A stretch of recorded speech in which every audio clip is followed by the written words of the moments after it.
시청자 여러분 안녕하십니까? GTN 뉴스 정의주입니다. 여러분은 문해력에 대해 들어보신 적이 있으신가요? 문해력이란 글을 읽고 이해하는 능력을 말합니다. 최근 청소년들의 문해력 문제가 꾸준히 논란이 되고 있는데요. 청소년들의 문해력 부족, 자세한 내용 박소영 기자가 전달합니다. 최근 큰 이목을 끌고 있는 걸그룹 르세라핌. 노래 가사로 논란의 중심이 된 적이 있다는데요.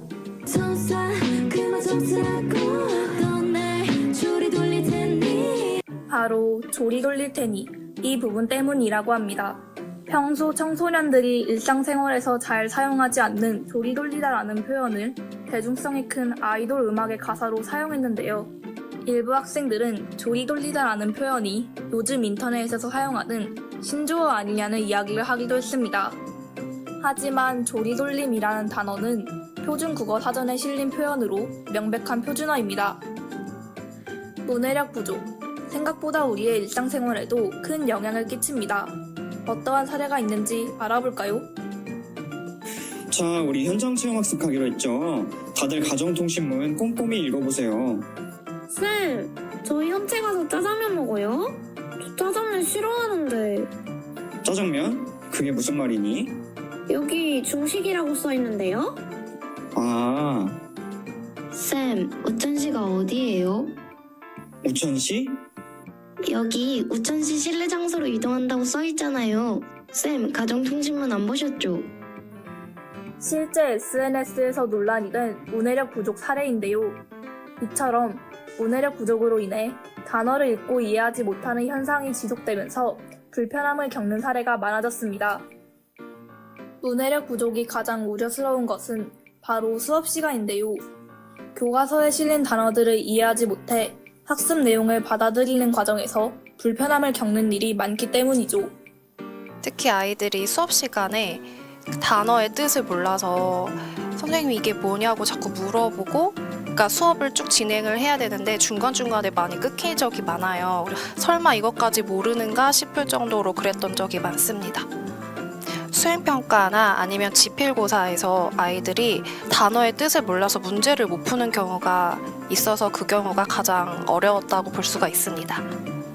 사서 선생님께 이거 갖다 드리라고 했는데 뭘 사서 선생님께 드리라고 하는 줄 알고 아이들이 그렇게 오해를 한 적도 있어요. 그래서 약간 의사소통에 그런 오해가 생긴 적도 많습니다.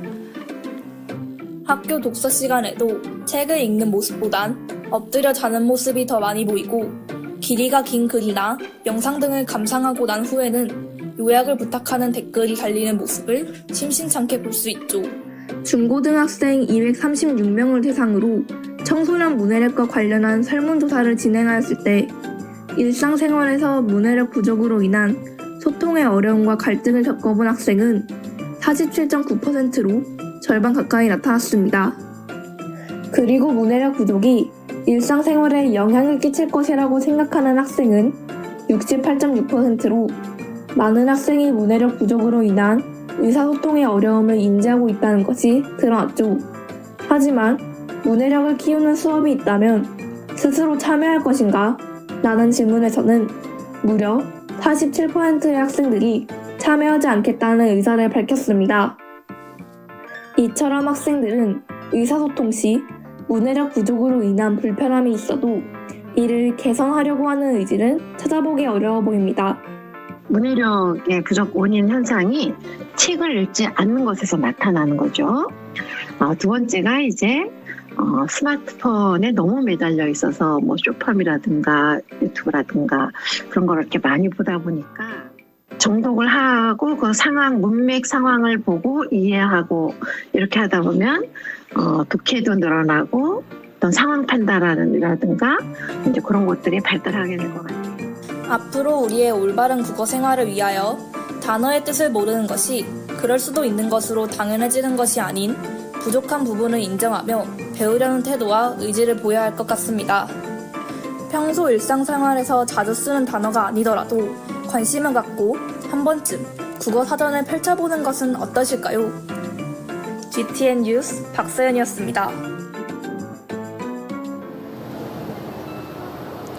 의사소통에 어려움을 주는 문해력 부족 문제. 이제는 청소년만이 아닌 우리 모두가 함께 고민해 보아야 할 문제인 것 같습니다. 다음 소식입니다. 청소년들이 가장 쉽게 접하는 책, 바로 교과서인데요. 청소년들의 문해력 부족 문제가 제기되고 있는 가운데 친절하지 않은 교과서로 인해 학생들이 수업에 어려움을 겪고 있다고 합니다. 자세한 내용 김민석 기자가 전달합니다. 글을 읽을 수는 있지만 이해하는 능력이 떨어지는 문해력 부족 사태.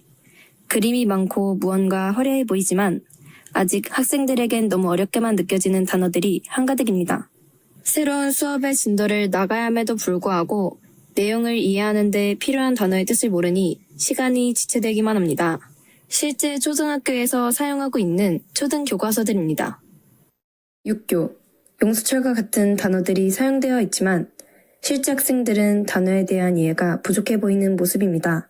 교과서에 나오는 글을 읽다가 모르는 단어가 많아서 문장이 이해가 안 될 때가 있었어요. 그런데 단어의 뜻이 설명이 적혀 있지 않아서 좀 어려웠던 것 같아요. 조금 더 많은 단어의 설명이 적혀 있었으면 좋겠어요.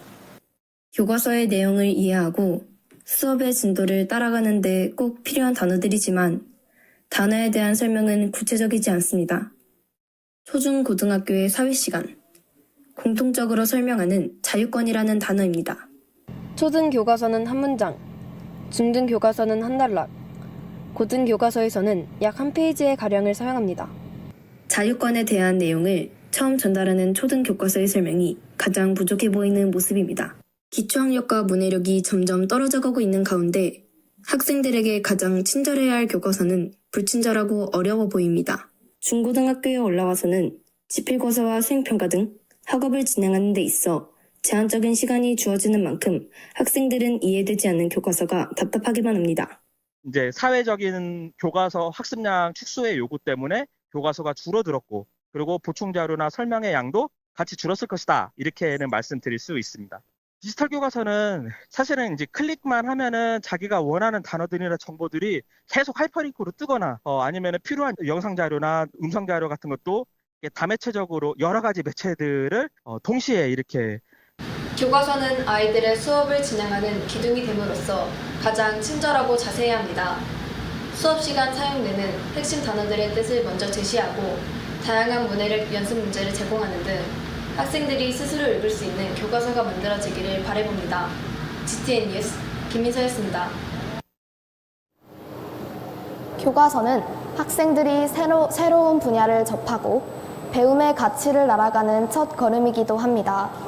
교과서를 통한 지식의 장벽이 너무 높지 않기를, 교과서 또한 시대에 맞춰서 변화하기를, 그래서 조금 더 학생들에게 배움의 의지가 생기기를 바라봅니다. 이상으로 뉴스 마치겠습니다. 시청해주신 여러분 고맙습니다.